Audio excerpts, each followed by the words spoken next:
He is a best-selling author, motivational speaker, radio host, and the founder of Heartlight Ministries, and he's here to talk about his role in the film Connect. Please welcome back to our house, teen whisperer himself, Mark Gregston. Welcome back, Mark.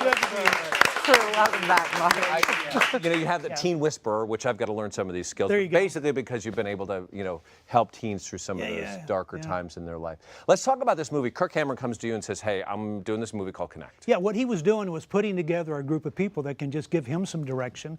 He's got 6 kids, and he's trying to figure out, how do I do this with smartphones and everything else, what the internet is doing with this whole culture. And so he just assembled some people and happened to call me and said, would you be a part? Yeah. And so I said, yeah, sure. It's a wonderful film that really addresses and gives people some guidelines as to where to go and how to handle that. Yeah. All right, so let's take a look at a couple of the scenes from the film. Let's take a look at the trailer. I decided I needed to get to the bottom of understanding how technology and my kids were interacting.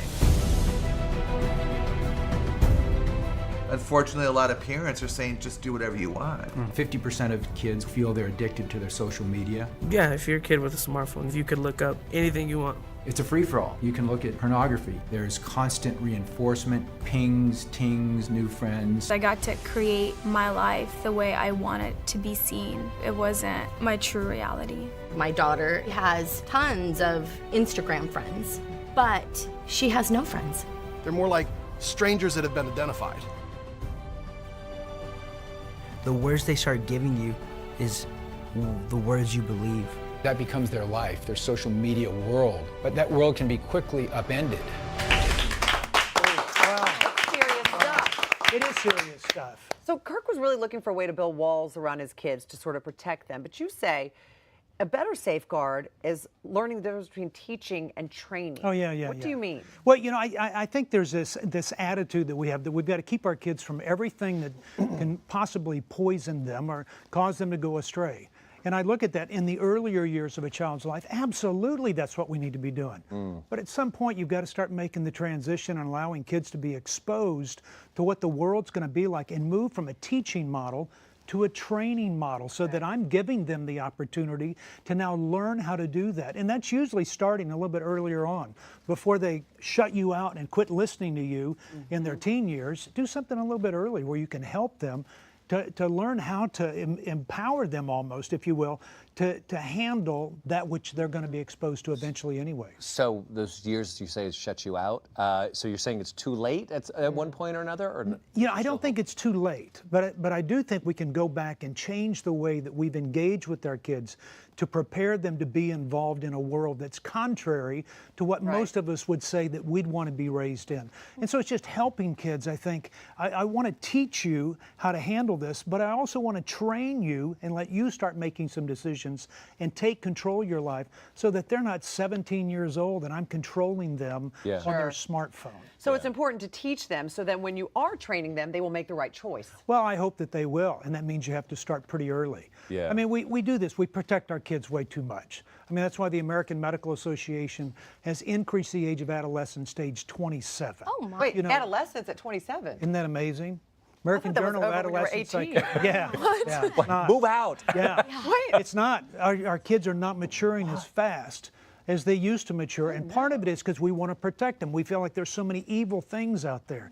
Well, I'm one of those guys that feels like we need to prepare kids for that. You can either raise your kids to live in a zoo, or you can prepare them to survive in the jungle. And I'm one of those guys that really feels a little bit, too late when we try to do that at age 16, 17. We got to start when they're 9 and 10 years old. Yeah. I mean, their schools are already giving them iPads to work on in first and second grade. They already have access to things. Yeah. And so if I don't speak into their lives at an early age, then I'm going to miss the opportunity. You have 3 zookeepers to your right.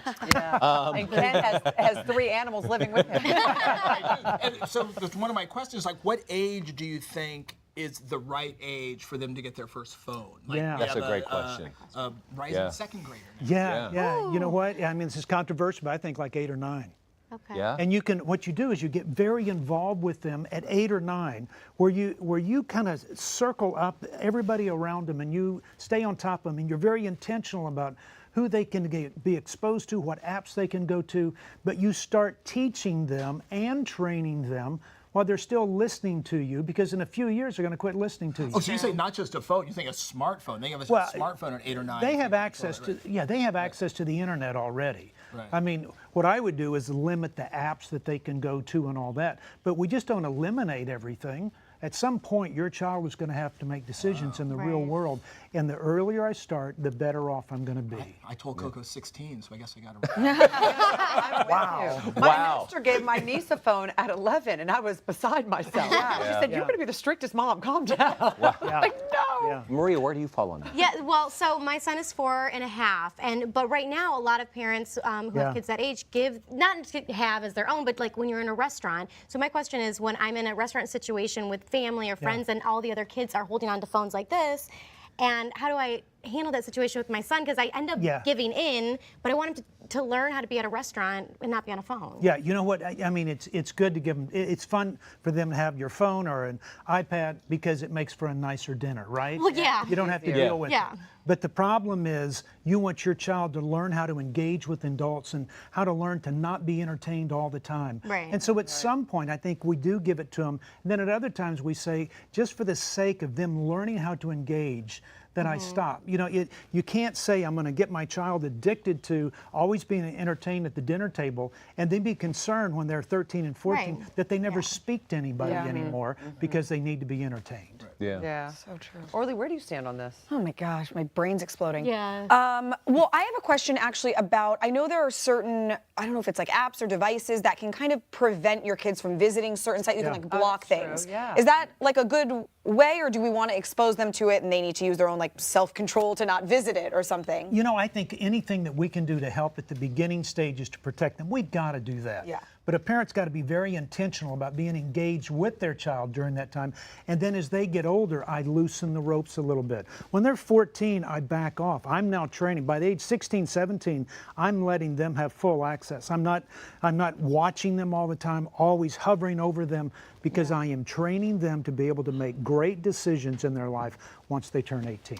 You know, for better or for worse, I just was thinking about this today, and I have not heard my children in a long, long time and recall them saying, "I'm bored," like I used to as a kid. Yeah. Because I have so much to sit and with electronics in this world that we live in now. And within boredom comes creativity and comes because I wonder if it changes their brain waves. Like, it scares me a little bit. Alexandra will look at it and she's like, "Meh, meh," and it's almost like mesmerizing. They're laser focused. Yeah, it consumes them. Yeah. And I think we're all getting consumed a little bit. We're those pioneer parents that are trying to figure out how do we do this and engage our kids so that they aren't so consumed that they miss out on maturity, developing responsibility, taking control, and learning how to engage with creativity with other people. We need that, but it's both and. It can't be either or. I can't keep them from everything and expect that they're just going to gain it on their own and one day be enlightened. I've got to be a part of their life and be very intentional. I just want to tap you twice and like you. Just you can find more information about Mark's books and about Connect, the movie, at hallmarkchannel.com. And I like Very him. good, Mark. Thumbs very up, clever. okay? And get to know Mark on his social media as well. Oh my gosh, it's complicated, you guys. It's very complicated. You know what's not complicated? Ken's segment's coming up next. No. Yep, coming up next, I'm going to show you the 3 best things I found at the Pinners Conference.